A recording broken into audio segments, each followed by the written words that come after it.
¿Dispute más el descenso que el primer puesto hace de este un mal campeonato de Liga? No, yo creo que no. Para mí le ha faltado pimienta por arriba, está claro, pero bueno, el descenso ha estado fantástico. No creo que tengamos un mal campeonato. Cañizares, ¿cuál debe ser el objetivo del Valencia la próxima temporada? ¿La salvación? Echar a Peter Lim. Vale. Antoñito Ruiz, ¿qué refuerzo necesita el Atleti para la próxima campaña? Muy poquitas cosas, porque ha acabado muy bien la temporada. Muy pocas cosas. Pocas cosas. Vale, un par de retoques. Fouto, ¿te viste en segunda en algún momento de esta temporada? ¿Perdona? Es que era la pregunta para el Belda. Era la pregunta para el Belda. Y te digo, se la voy a hacer a Fouto. ¿Viste en segunda? Bueno, yo hago segunda, primera, de lo que me echen, pero... Bueno. Oye, lo que te echen no. De los árbitros no hablo. Que si subía al Mérida. No, para eso estás tú ya. Para eso estás tú ya. Tengo dos noticias.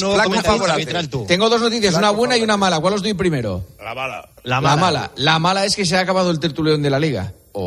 Bueno, ¿y la buena? La buena es que sigue habiendo tertulión los domingos, porque claro, es que hay Champions la semana que viene, tenemos la Liga de Naciones la siguiente, o sea que lo siento, no os puedo... Nos vamos a pegar un guarrazo. La Liga de las Naciones es histórico. Y yo también lo creo, sí. Pues vamos a ser campeones de la Liga de las Naciones. Bueno, ojalá. Sí. A ver qué dice Paco. Con lo que diga Paco me quedo. Paco, ¿tú qué dices? Campeones. Vale, o sea, eso quiere decir que nos lo pegamos. Lo digo en serio. Compañeros, muchísimas gracias, un abrazo. Vale, hasta luego. Señoras, señores, hasta aquí el tertulión, hasta aquí tiempo de juego, horas y horas de programación deportiva. Volvemos mañana a partir de las 11:30 en el partidazo. Ahora se quedan con Arjona, descansen, adiós. Juanma Castaño. Tiempo de juego. COPE, estar informado.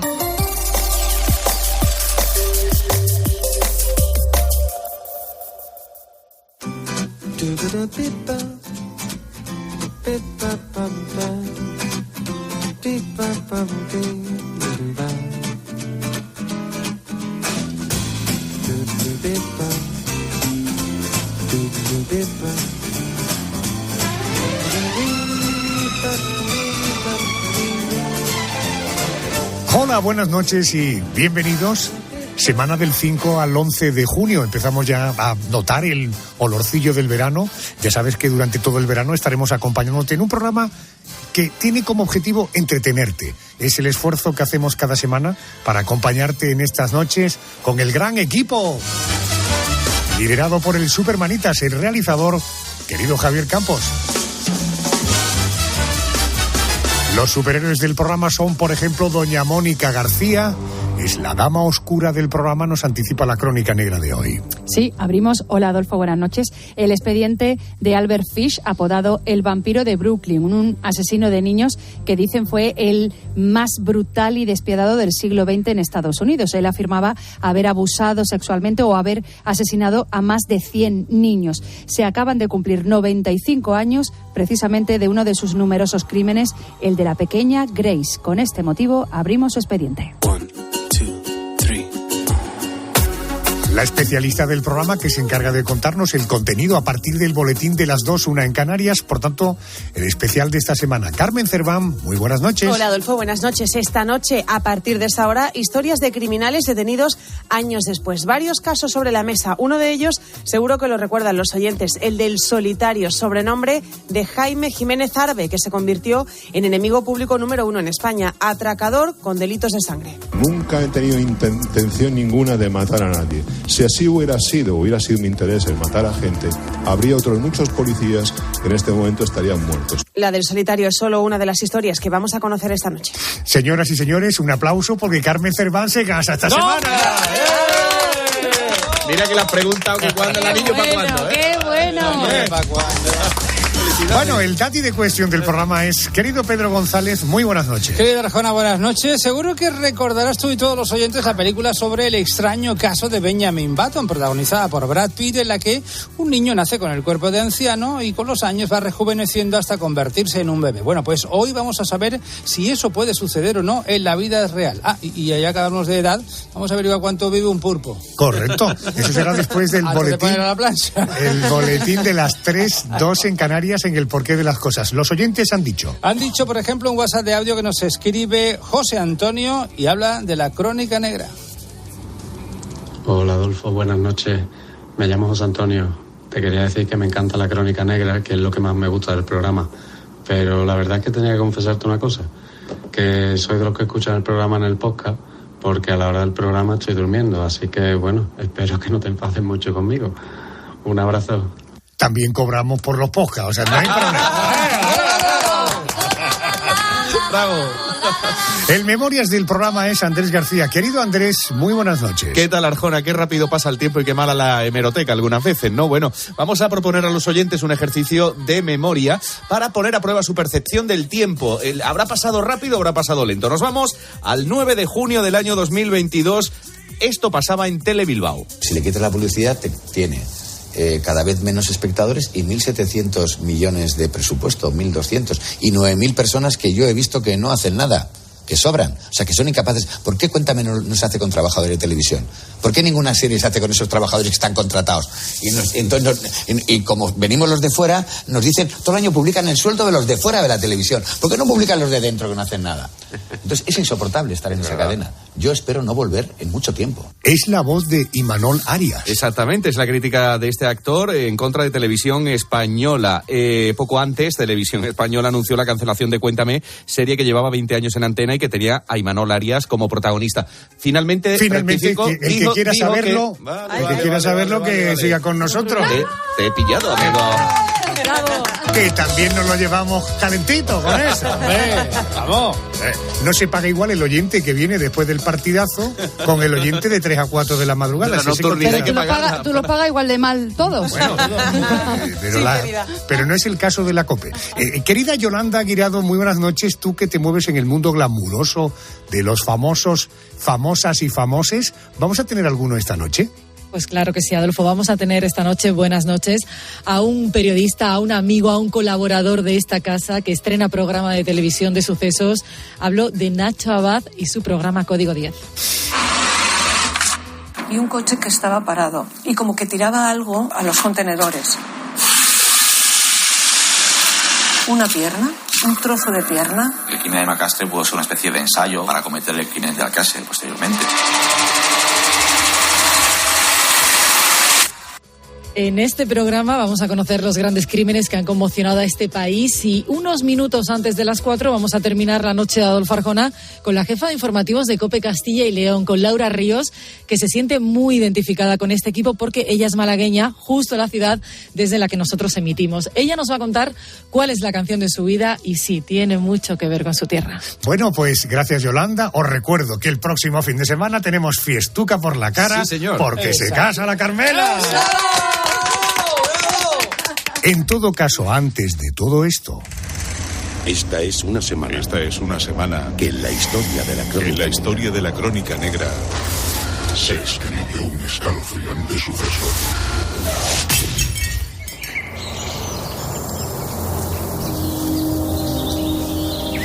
Una vieja casa a las afueras de Nueva York fue el último escenario que contemplaría la niña Grace Wood. Allí la condujo mediante engaños un anciano de rostro venerable.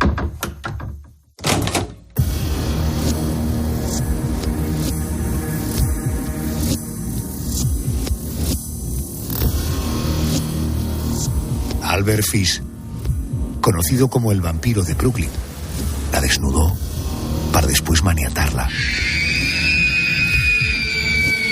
Ante los constantes gritos de la chiquilla, aquella bestia humana la estranguló hasta la muerte.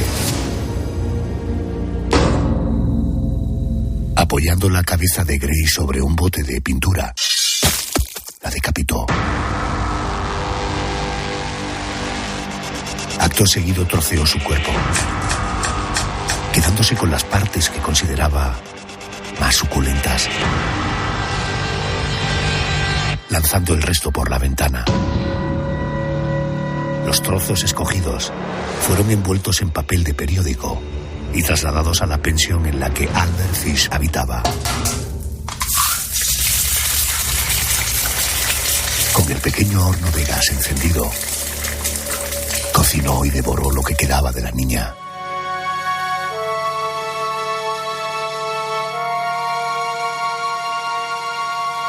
En un gesto de espantoso alarde, envió a la madre de Grace una carta en la que le decía: guisé su rico y delicioso trasero.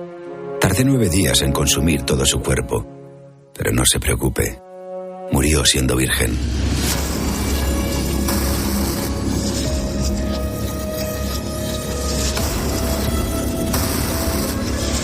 Así era el modus operandi de Albert Fish, un norteamericano que se convirtió en el asesino más brutal y despiadado del siglo XX. Un hombre aficionado a la tortura y el masoquismo. Un depredador amante del fetichismo. Un animal salvaje al que le gustaba comerse a sus víctimas.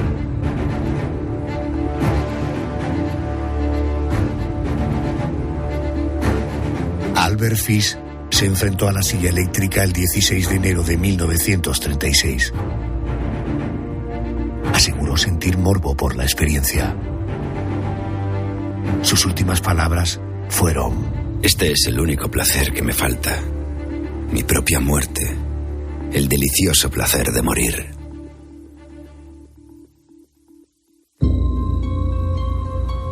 Abrimos el expediente de Albert Fish. Detrás de aquel anciano con rostro amable se escondía uno de los asesinos más despiadados del siglo XX en Estados Unidos. Se le apodó como el vampiro de Brooklyn. Se acaban de cumplir 95 años del horrible asesinato de la niña Grace Wood. Nacido en un hogar roto, de niño acabó ingresando en un orfanato donde recibió constantes malos tratos. Descubrió que aquellos golpes le generaban placer, tanto los que recibía como los que comenzó a propinar a sus compañeros. Violencia que con el paso de los años llegó a generarle un placer sexual. Fue en 1910 cuando cometió su primer asesinato. Mató a un hombre. Ese fue solo el principio. Le he pedido al autor del libro En la escena del crimen, de la editorial Larousse, a Alberto de Frutos, que me acompañe. Querido Alberto, buenas noches y bienvenido a COPE. Buenas noches, Adolfo. El primer crimen de Albert Fish vinculado con niños se produjo en febrero de 1927. Al año siguiente tuvo lugar el primer asesinato oficialmente atribuido al vampiro de Brooklyn. Todo comenzó con un anuncio publicado en el diario New York World que decía más o menos qué decía aquel anuncio y qué tiene que ver con Fish.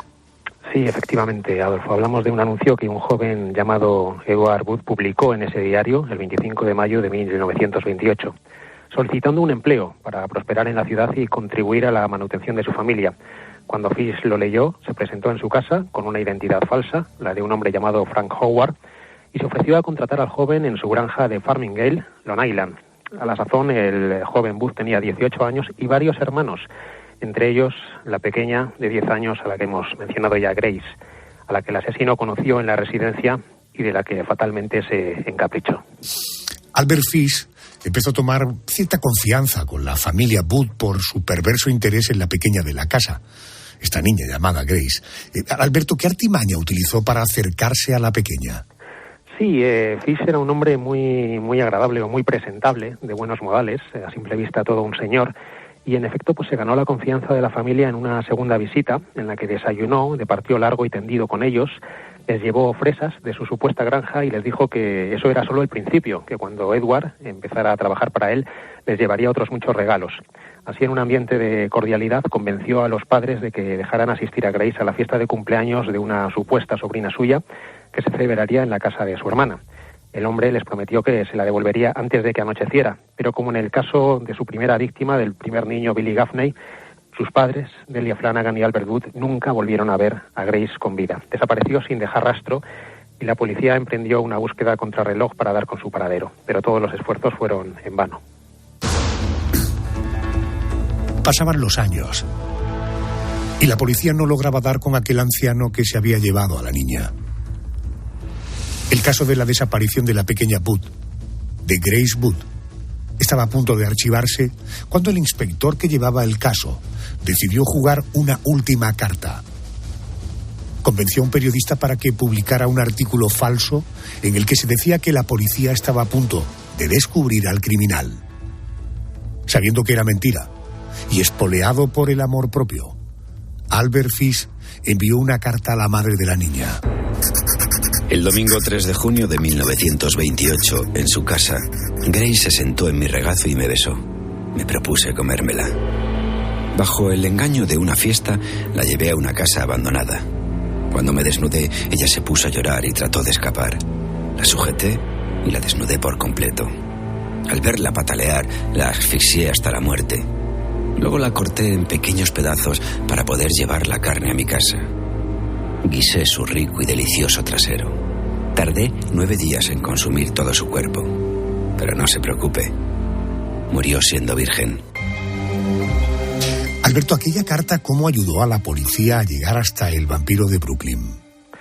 Bueno, la carta, además de contar, como habéis expuesto, con pelos y señales todo el contenido de aquella atrocidad, de aquella salvajada, pues lo que hizo fue notificar, digamos, a las autoridades, la familia notificó a las autoridades el contenido de la carta y ayudó mucho un símbolo que había en el sobre que remitía a una mutua privada de choferes de Nueva York. Y esa fue la pista prioritaria que siguió la policía para poner rostro a Albert Fish. Su rastro les llevó hasta la calle en la que vivía el asesino. Y la verdad es que su captura, a manos del detective William King, no revistió mayores dificultades. Tan seguro se sentía de su invulnerabilidad que siguió acudiendo a su domicilio como si tal cosa. Es decir, no solo envió aquella carta a la familia de la pequeña, sino que además no cambió sus hábitos de vida. Este tipo, una vez cazado por las autoridades, ¿cuál fue su testimonio? ¿Qué explicaciones dio sobre lo ocurrido? Sí, hasta cierto punto, y como hemos visto por el testimonio de esa epístola, se diría que cuando ya cayó en manos de las autoridades fue casi como una liberación para él, ¿no? Cantó todo lo que había que cantar y en definitiva se explayó, abundó en todo lo que había apuntado ya en su misiva. Dijo que había cortado la cabeza a la pequeña, que había practicado el canibalismo con ella y que además no era la primera vez que lo hacía. Razones, bueno, pues ninguna racional, por así decirlo, ¿no? En realidad él decía que no era un demente, que era solo un excéntrico y que la mayoría de las veces no podía explicar siquiera por qué obraba de ese modo. Basándose en pruebas y en la propia confesión del vampiro de Brooklyn, la policía estimó que Fish había asesinado y devorado a unos 400 niños, aunque solo se pudieron comprobar 15 asesinatos. Sin embargo, solo fue juzgado por el caso de la pequeña Grace y del pequeño Billy, el niño al que secuestró un año antes. Alberto, ¿cómo fue el juicio contra él? Bien, el juicio atrajo, como no podía ser de otra manera, en función de esas cifras que comentas, la atención popular. Durante 10 sesiones la gente se familiarizó con términos como masoquismo o castración. Y más allá del morbo que suscitara el caso entre la opinión pública, lo más interesante fueron las valoraciones psiquiátricas. Para empezar, la del doctor Frederick Bertman, que fue uno de los ponentes, y no dudó en declarar que Fish era el elemento más perturbado con el que se había topado en la vida. Presentó incluso una radiografía del reo en la que se veían hasta 29 agujas incrustadas en la región escrotal. Y el juez, ante la información, ordenó a las mujeres que salieran de la sala. También intervino una hijastra de Fish, que narró los juegos masoquistas a los que se sometían en su casa. La actuación del abogado defensor, por su parte, James Dempsey, fue bastante oportuna y por todos los medios trató de subrayar la locura de Fish para conseguir su internamiento en un centro. Ya había estado, como hemos mencionado, en uno, ¿no? Pero finalmente pesaron más las valoraciones de los médicos del Estado y el tribunal lo declaró cuerdo, por lo que lo condenó a morir en la silla eléctrica. La sentencia, como habéis dicho, se ejecutó el 16 de enero de 1936. Querido Alberto, gracias por ayudarme a poner en pie este expediente. Alberto de Frutos, autor del libro En la escena del crimen. Gracias y buenas noches. Gracias a vosotros. Albert Fish, apodado el vampiro de Brooklyn, porque mataba, porque devoraba a sus víctimas y bebía su sangre. Una práctica, el canibalismo, de la que quiero hablar con Fran Navarro. Él es historiador y escritor, además colabora con la revista, muy interesante. Por eso te recomiendo que leas la edición especial Caníbales, del Paleolítico a la actualidad. Querido Fran Navarro, buenas noches. Hola, buenas noches, Adolfo. Un placer estar de nuevo en el programa. Enhorabuena por el trabajo, es muy interesante. Me ha parecido tan espectacularmente hecho que te quiero proponer alguna cosita para que hagamos un especial en la temporada que viene, pero ya, si te parece, aprovecharé el verano y algún momento de relajación tuya para convencerte, ¿de acuerdo? Genial. Pues, por mi parte, total disponibilidad para lo que me quieras comentar, Adolfo. Fran, existen básicamente tres tipos de canibalismo: el cultural, culturas en las que la antropofagia era o es algo socialmente aceptado, el de supervivencia. Recordamos aquella película Viven, la experiencia que vivió la selección de rugby uruguaya, y el criminal o patológico en el que nos vamos a detener. En tu opinión, después de haber hecho bastante apnea en este asunto, ¿qué lleva a una persona a cometer canibalismo? ¿Hay algún patrón? ¿Se asocia a algún tipo, no sé, de trauma, algún tipo de patología? Pues en el caso de los criminales, en el que nos detenemos, los caníbales solitarios, a diferencia de los otros dos grupos que mencionas, Adolfo, cada caso tiene un motivo, o mejor dicho, motivos en plural. El hecho de que alguien se coma a otra persona nos resulta tan macabro y repulsivo que es natural que lo primero que nos salga a decir sobre un caníbal es que está loco. Y ciertamente, en la mayoría de los casos, se asocia a una patología, pero no se puede asegurar siempre. En cuanto a patrones o traumas que puedan llevar a una persona a convertirse en un caníbal, tampoco existe una regla general, ni mucho menos. Lo que está claro es que la falta de afecto, las humillaciones, el maltrato y los abusos suelen ser ingredientes comunes en la vida y sobre todo en la infancia de muchos asesinos y asesinas caníbales. Entiendo. ¿Suelen ser personas conscientes de sus actos y de la gravedad de lo que están haciendo? Sí, son conscientes de sus actos. Que sepan o no la gravedad de lo que hacen ya es discutible en cada caso. Pero está claro que muchísimos de estos asesinos sabían lo que hacían porque planifican sus crímenes y toman decisiones coherentes para no ser vistos. Yo al menos no conozco ningún caso de caníbal que se ponga a comer carne visiblemente humana en público. Y de hecho, casos tan famosos como el de Jeffrey Dahmer, el caníbal de Rotemburgo o el propio vampiro de Brooklyn fueron condenados como personas cuerdas. Esta gente, además, tengo la impresión, por lo que he leído, que obtienen algún tipo de placer cuando cometen estos actos, ¿no? Efectivamente, al menos los casos más mediáticos de estos caníbales sí que han presentado este tipo de filia.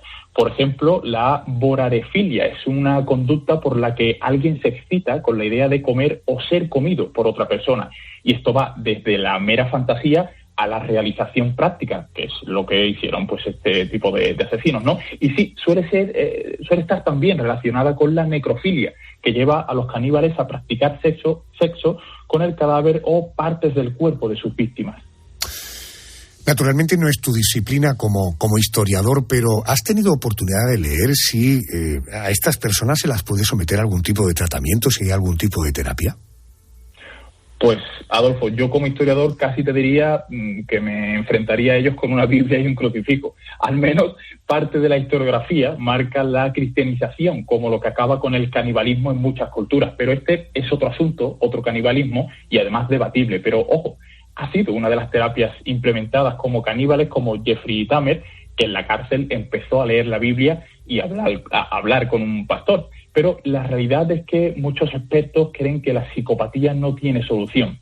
Como mucho, se podría intentar prevenir los casos, pero también es muy difícil, porque la realidad es que gastamos más dinero en el tratamiento de delincuentes que en la prevención del delito. El entorno en el que viven los niños es vital para su desarrollo y, por desgracia, hay muchas zonas marginadas donde la violencia está demasiado naturalizada en el día a día. Frank, leía que el canibalismo como práctica criminal ni tan siquiera aparece recogido en el Código Penal de muchos países europeos. En el caso de España, ¿has tenido curiosidad por echar un vistazo? Efectivamente, en España no se puede condenar a alguien por canibalismo. Hay países así en Europa, en México, por ejemplo, es otro caso. Quizás sea pues uno de los síntomas más claros del tabú que supone el canibalismo en la cultura occidental, que muchos países ni siquiera se plantean la posibilidad. En el caso de España podemos condenar, lógicamente, por asesinato, y hay un artículo también que puede condenar por la falta de respeto o profanación de cadáveres, pero no por el canibalismo en sí. Es una cuestión bastante curiosa, la verdad.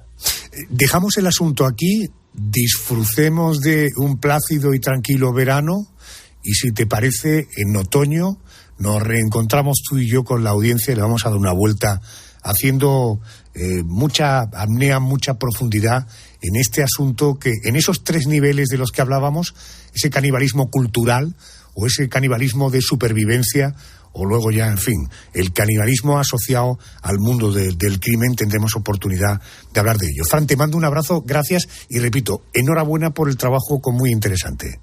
Muchísimas gracias, Adolfo, nos vemos en otoño y nada, un placer pasar por aquí de nuevo. Cerramos el expediente de la Crónica Negra de esta noche. Vamos al boletín de noticias de las 2, 1 en Canarias. Nos espera un especial donde hablaremos de malhechores, de gente que se puso al otro lado, en la parte oscura, que supieron burlar a policía y justicia, pero que finalmente cayeron. Baby, don't understand why we can't just hold on to each other's hands.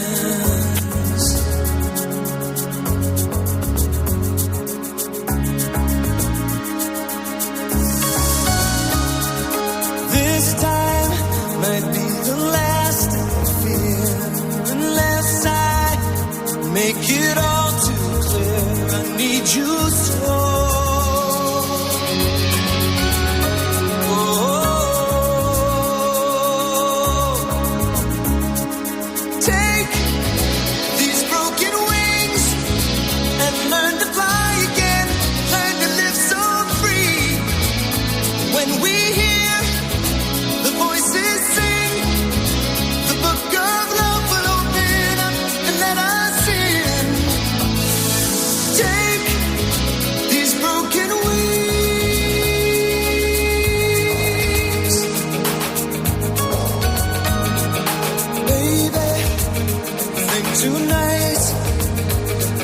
Take what was wrong and make it right.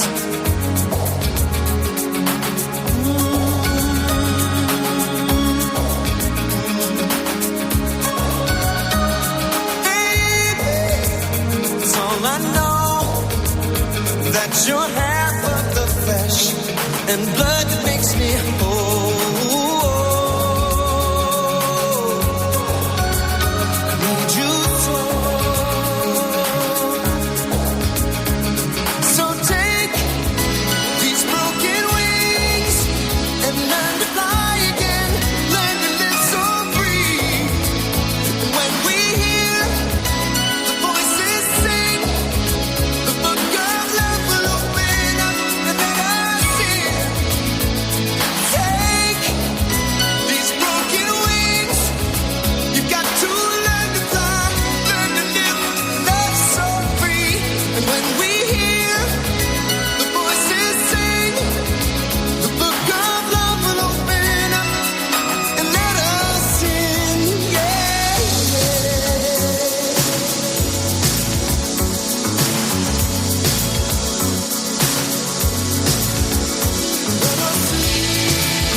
That you're half of the flesh and blood that makes me whole. Yeah, yeah, yeah.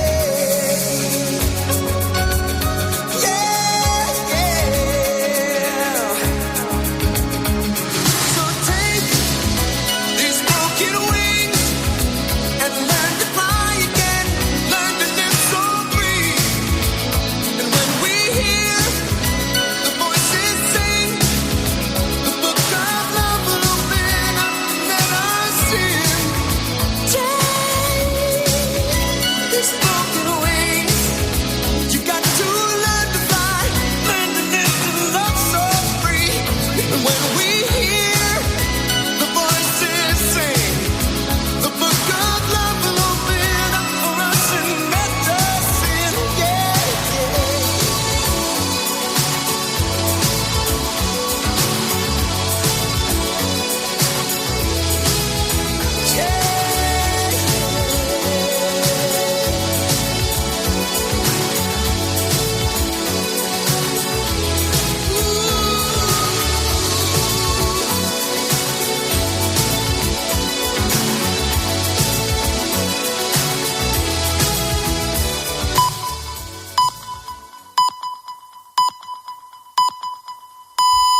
Son las 2.